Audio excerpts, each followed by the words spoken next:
What's up, guys, and welcome back to the channel. As you can see behind me, we have the Silver Chevy 2, and this thing is going home today.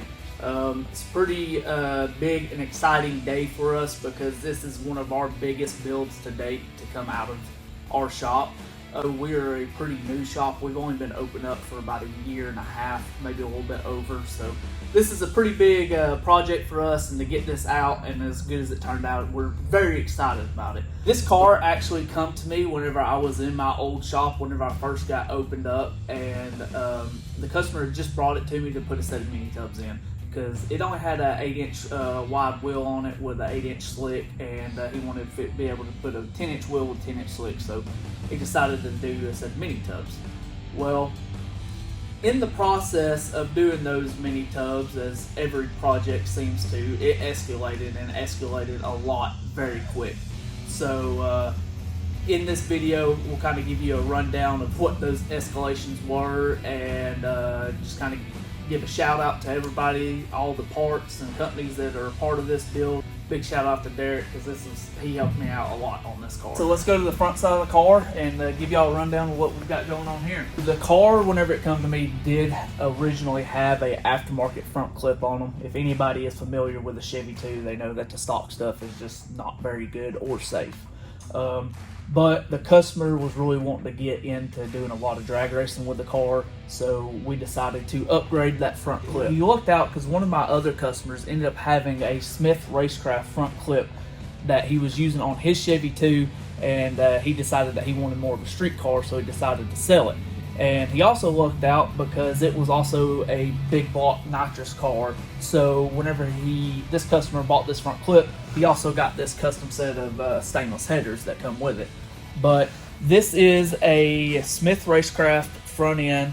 It is set up for a big block and a glide. It's got a mid plate, motor plate, set of Strange GT double adjustable front shocks. It has Strange race brakes on it. From there, we got the front clip installed on the car. We had to add a few bracings to the backside from where they cut out the original bracing to fit the headers, but we got all that on. Once we got everything fitted in the car, we removed everything, and as you can see, we had it all powder coated, and then we final assembled everything. We also had to make the steering shaft linkage and everything, but that's pretty much a wrap on the front side. You can also see customer did decide to go with the Billet Specialty front wheels.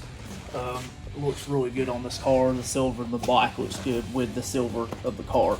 We did also do a set of bull horns on the cars. We had to do a little modifying to clear the tire and everything from the original setup, but we got that all taken care of, and now he's got a set of bull horns and everything.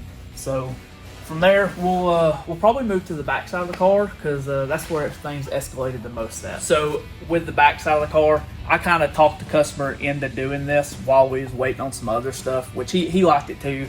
But we ended up going with, this is a Funkhauser 17-inch wing, and just gives the car a really good look, and obviously on the big end of the track, it does help with the stability of the rear side of the car. With us adding the wing, like I said, this car escalated a lot, and he's really wanting to race the car a lot. So with that, we also decided to go ahead and run a parachute on the car. With the parachute, this is a White's air launcher style parachute.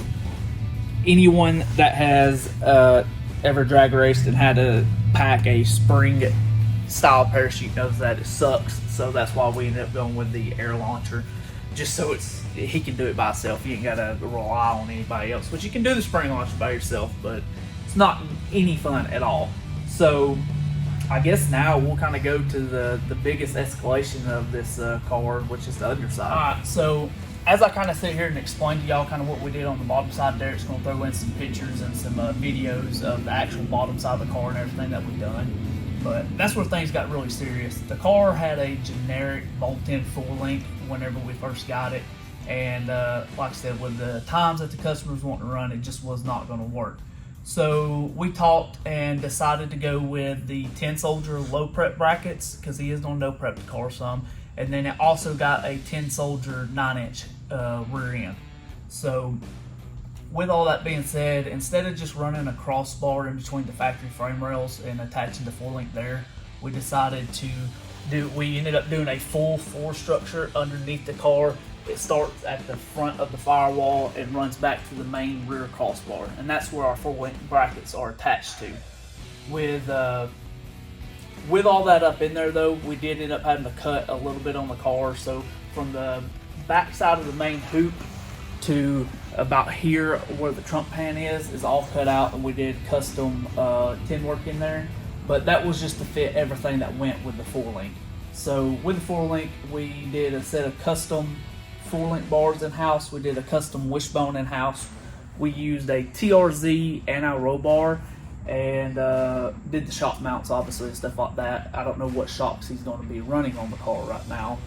But, I mean, the car is definitely serious on the underside and will hold whatever power he wants to throw to it. So moving on to the trunk, just kind of show y'all what's going on in here and show y'all how everything's tied in.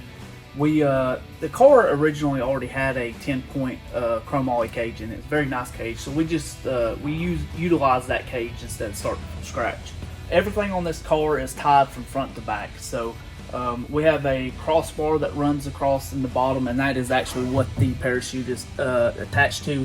Then obviously you can see our down bars are tied into that, and then it kind of sucks because you can't see it. All of our nice hard work is covered up by tin, but everything is attached from front to back up underneath the tin work. But we, as you can see, the anti-roll bar is actually through the floor, so that's the TRZ anti-roll bar that we used. We went ahead and mounted the fuel cell for him.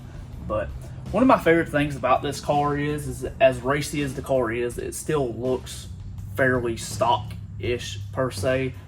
Just not being full tubs and the whole car being gutted and cut apart. So I was kind of excited about that, and the car just is super clean. Whenever you open up the trunk, I mean, the car is super clean. So I'm very excited with the way it turned out. Let's roll into the inside of the car. That way you can kind of see the rest of the tin work that covers up all the hard work that we actually done on this car. But let's go.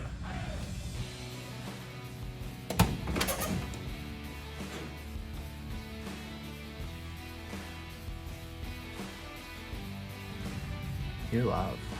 Oh, I am? Yeah. Okay. So, as you can see, well, I mean, you really can't see it because most of it's covered up now, but everything is tied into this main hoop, and all the 4-link and everything is just right up underneath all this tin work. But as I was saying in the back, man, this is what I like about this car, is just how clean it is on the inside whenever you open up the door. Everything's black, clean, and neat. It don't look like I said, it don't look like it's just a gutted out car.